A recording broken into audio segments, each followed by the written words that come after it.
हम बात करने वाले हैं रिफ्लेक्शन ऑफ साउंड की। हम किसकी बात करने वाले हैं? तो रिफ्लेक्शन ऑफ साउंड। आप कहेंगे सर रिफ्लेक्शन ऑफ साउंड तो सुना था, सॉरी लाइट तो सुना था, ये रिफ्लेक्शन ऑफ साउंड क्या है?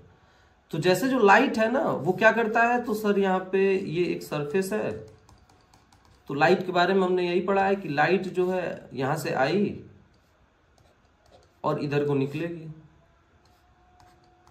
यही पढ़ा है रिफ्लेक्शन में। और बीच में क्या होता है, तो एक नॉर्मल होता है। तो लाइट क्या करती है, ये जो सरफेस का जो परपेंडिकुलर है जिसको हम नॉर्मल कहते हैं, ये जो सरफेस का परपेंडिकुलर है जिसको हम नॉर्मल कहते हैं, जो डैश लाइन से मैंने शो की है, इसके साथ जो एंगल बनाते हुए आएगी उसी के साथ एंगल बनाते हुए निकल जाएगी लाइट।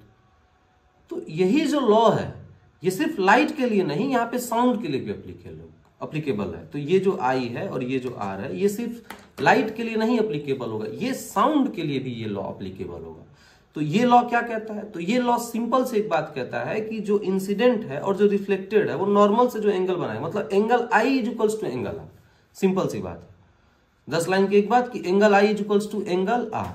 तो इस लाइन से रिफ्लेक्शन ऑफ साउंड में हमें क्या फायदा, हमें क्या मतलब, तो यहां पे हमें मतलब होता है जब हम जानते हैं इको के बारे में। तो सबसे पहले जानते हैं इको क्या होता है। तो जैसे इसको मिटाया,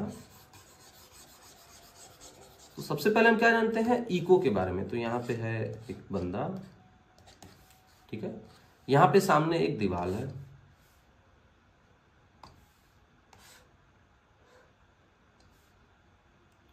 इस दीवार को ऐसे दिखा देते हैं कि रिजिड वॉल है, ठीक है। अब ये बंदा जब यहां से बोलेगा तो ये साउंड इसकी यहां पे आएगी और फिर रिफ्लेक्ट होके कहां जाएगी, तो सर ये साउंड आई है तो रिफ्लेक्ट होके ये दिख रहा है कि ये वापस इधर ही जाने वाली है। ये तो बॉल की तरह है ना, बॉल को एकदम सीधा मार दोगे बॉल पे तो बॉल वापस आप एक ही पास आएगी। तो ये यहां से आई है और ये यहां को चली गई, ये आई था और इसी के ऊपर आर बन गया। क्यों, थोड़ा सा लॉजिक अगर डीपली देखना चाहते हैं तो ये जो दीवार है इसका नॉर्मल बनाएंगे तो कहां बनेगा, तो इसी के ऊपर नॉर्मल बनेगा। तो एंगल आई कितना है 0, तो एंगल आर कितना होगा 0। Clear cut, clear. तो यहाँ पे इसको थोड़ा सा मिटाते हैं लाइटर्स को और देखते हैं। तो ये इंसिडेंट और ये रिफ्लेक्टेड, मतलब ये जो हमने बोला है ये हमको आके सुनाई देगा, इसी को कहते हैं इको। लेकिन आपके दिमाग में क्वेश्चन होगा सर ऐसे तो हमें सुनाई ही नहीं दिया, हम बोल रहे हैं आसपास रूम में दीवार है, आवाज लड़के आ ही नहीं रही है, ऐसा क्यों हो रहा है? क्योंकि इको सुनाई देने के लिए जो मिनिमम टाइम डिफरेंस होना चाहिए वो 0.1 सेकेंड होना चाहिए। मतलब यहाँ पे t minimum is equals to 0.1 second होना चाहिए। t मिनिमम कितना होना चाहिए 0.1 सेकेंड होना चाहिए। तो यहां पे हमें क्लियर हुआ कि 0.1 सेकेंड तो चाहिए, लेकिन कैसे 0.1 सेकेंड, ये हम कैसे देखेंगे कि टाइम डिफरेंस कितना लग रहा है? हम इसको नहीं देखते, हम डिस्टेंस को नाप लेते हैं। पहली बात आपको बता दूं कि जो स्पीड ऑफ साउंड है वो हर जगह वेरी करता है अकॉर्डिंग टू टेम्परेचर, प्रेशर, ये हर जगह वेरी करेगा।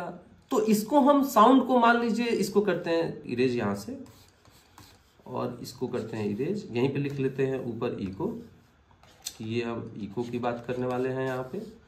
और यहाँ पे जो टाइम मिनिमम है वो कितना है, तो यहाँ पे 0.1 सेकेंड है sir, 0.1 second. Speed of sound मान लीजिए कि यहाँ पे जो स्पीड ऑफ साउंड है वो है 340 मीटर पर सेकेंड। स्पीड ऑफ साउंड कितना है 340 मीटर पर सेकेंड। टाइम कितना है इतना, तो डिस्टेंस कितना होगा, तो बच्चे तुरंत कैलकुलेट करेंगे और कैलकुलेट करके बोल देंगे सर ये लगभग आएगा आपका 34 मीटर। गलत आएगा, गलत आ जाएगा। क्यों गलत आएगा कि हम जो डिस्टेंस की बात जो कर रहे हैं वो सिर्फ जाने की डिस्टेंस नहीं है, ये सिर्फ ये डिस्टेंस की बात नहीं कर रहा है कि साउंड गया, अरे जाने में थोड़ी सुनाई देगा, जाने के बाद इसको आना भी पड़ेगा। ये यहाँ पे गया और फिर यहाँ पे आया तब हमें सुनाई देगा ना। तो ये पहले डिस्टेंस जाने में और आने में, ये दोनों में जितना टाइम लगा है हमने उस टाइम को लिखा है। तो सबसे पहले इस चीज को देखते हैं कि इसको मिटाते हैं, एक बार और समझ लेते हैं कि साउंड यहां से जाएगा और फिर यहां से वापस आएगा तब तो हमें सुनाई देगा, सिर्फ जाके साउंड थोड़ी सुनाई देगा। और हमें क्या फाइंड आउट करना है, तो हमें ये डिस्टेंस फाइंड आउट करना है। हम इस बात पे क्लियर है कि हमें ये डिस्टेंस फाइंड आउट करना है, ये डी हमें चाहिए। तो अब यहाँ पे जो डिस्टेंस ट्रेवल जो साउंड कर रहा है वो कितना कर रहा है, तो आपको क्लियर दिख रहा है कि सर ये डी जा रहा है और डी आ रहा है, तो टोटल कितना हो गया, तो सर ये 2d डिस्टेंस ट्रेवल कर रहा है। टाइम कितना ले रहा है, तो sir t is equals to 0.1 second इसमें टाइम ले रहा है।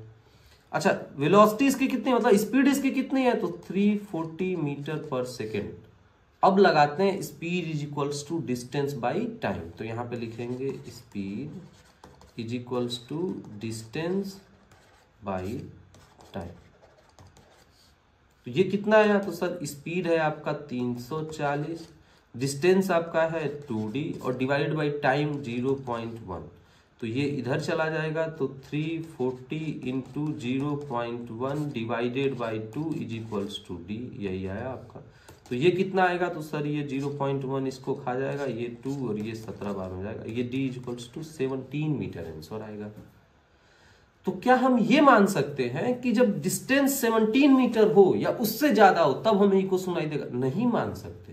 क्यों? अभी तो आपने सॉल्व किया, इसलिए नहीं मान सकते कि जैसे ही साउंड की स्पीड वेरी करेगी वैसे ही ये गणित सारी चेंज हो जाएगी, सारी मैथ्स चेंज हो जाएगी आपकी। साउंड की स्पीड पे डिपेंड नहीं कर रहा है, ये इस बात पे नहीं डिपेंड कर रहा है कि डिस्टेंस कितना है, ये इस बात पे डिपेंड कर रहा है कि टाइम मिनिमम 0.1 सेकेंड मिलने चाहिए। अगर साउंड की स्पीड इससे कम रही तो कोई दिक्कत नहीं है, अगर ज्यादा हो गई तो तब सुनाई आपको इको नहीं देगा। तो आसपास की हमारे जो दीवारें होती हैं वो 17 मीटर की दूरी पे नहीं होती है, बहुत पास पास में है। इधर दीवार 3 मीटर पे है, उधर 6 मीटर पे है। ये जो दीवारें हमको दिख रही हैं ये जो है ये लगभग हमारा 10 मीटर के आसपास सब होता है। 17 मीटर बहुत लंबा डिस्टेंस होता है। तो अगर इतना डिस्टेंस हमें मिल जाए जैसे कि पहाड़ों में मिलता है, तो वहां पे हमें क्या सुनाई देता है, तो वहां पे हमें इको सुनाई देता है, वहां पे हमें इको क्लियरली सुनाई देता है। तो इसीलिए इको हमें डेली मतलब हर टाइम नहीं सुनाई देता है। अच्छा भी है सर नहीं सुनाई देता है, डेली सुनाई देता तो हम परेशान हो जाते, एक बार बोलते और उधर से कोई 4 बार बोल रहा है, ये बहुत ही खराब हो जाता है। तो इसीलिए इको नहीं सुनाई देता है रोज, ये अच्छी बात है आपके लिए। आपको कभी सुनने का मन करे तो कहीं घूमने दूर निकल जाइएगा जहां 17 मीटर से ज्यादा डिस्टेंस हो, जो दीवार की डिस्टेंस होगी आपसे वो 17 मीटर होगी, तो आपको इको सुनाई देगा। या सबसे अच्छा एग्जांपल, पहाड़ों में जाएंगे तो इको आपको सुनाई देगा।